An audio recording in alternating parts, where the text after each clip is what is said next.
will need garbanzo beans, an avocado, 1 sweet potato, olive oil, quinoa, spices of your choice, and pepper and salt for this recipe.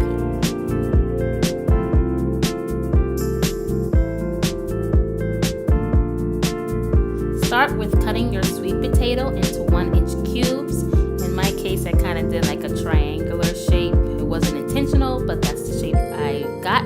And you want your sweet potatoes to kind of be the same width and height. It will ensure that you cook them properly.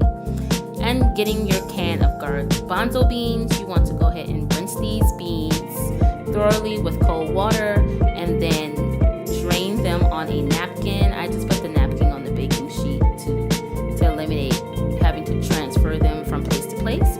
So I empty the can on a sheet of napkins and just pat them dry with the napkin, and then just remove the napkins after patting them dry.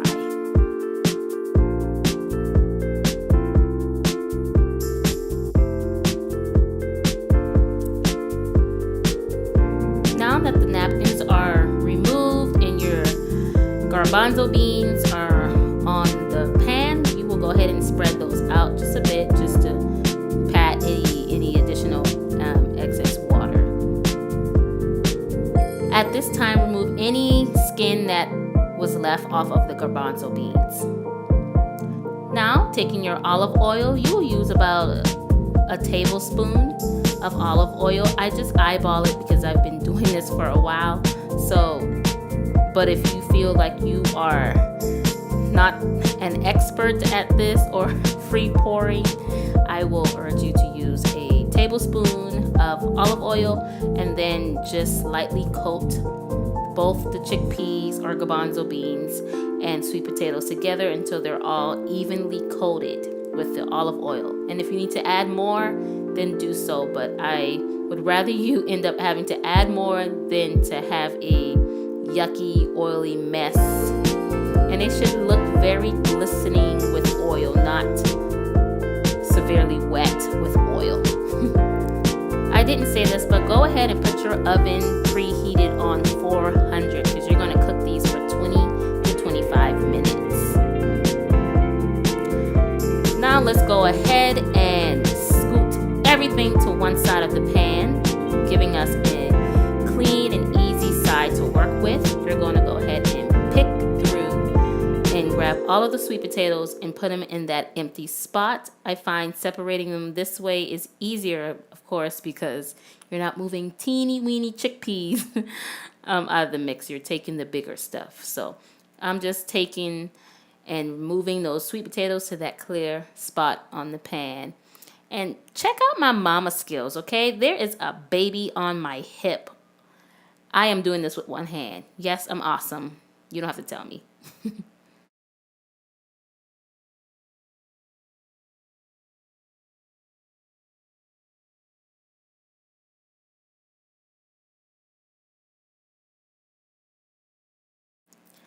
Now that they are separated, go ahead and kind of space them out just a little bit.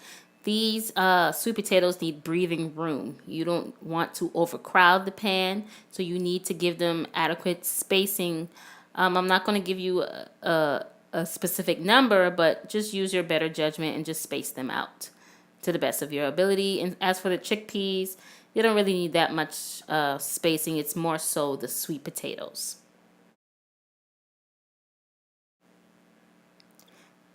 Taking your pepper, you're going to go ahead and season both the chickpeas and sweet potatoes.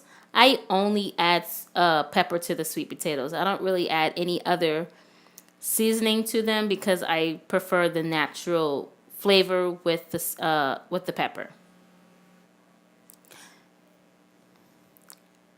Next, I go ahead and add one of my chicken seasonings to the chickpeas. It's the Bear Can chicken. No worry, there is no alcohol in the seasoning. But I go ahead and do that on the chickpeas only, and I add about maybe a tablespoon to 2 tablespoons of seasoning. It all depends on your preference. I heavily season the chickpeas because they're crunchy and they're going to taste more like a yummy crunchy snack than anything. So I kind of liberally season that with the bear can chicken flavoring.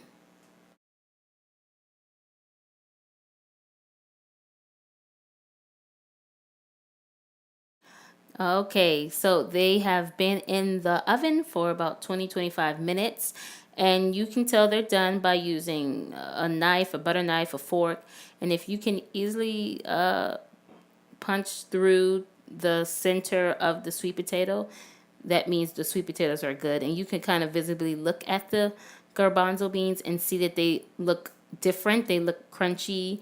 You can kind of touch them and feel them and see that they're crunchy. You can pop one in your mouth, which is what I like to do. You know, your mouth is a good tester to see if something is done.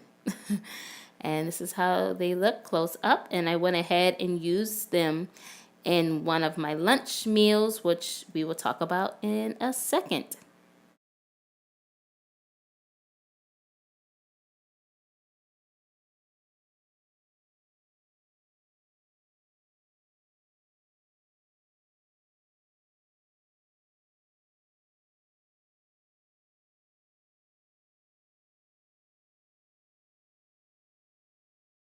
Now, these roasted veggies or roasted sweet potato and chickpeas make a great addition to a lunch.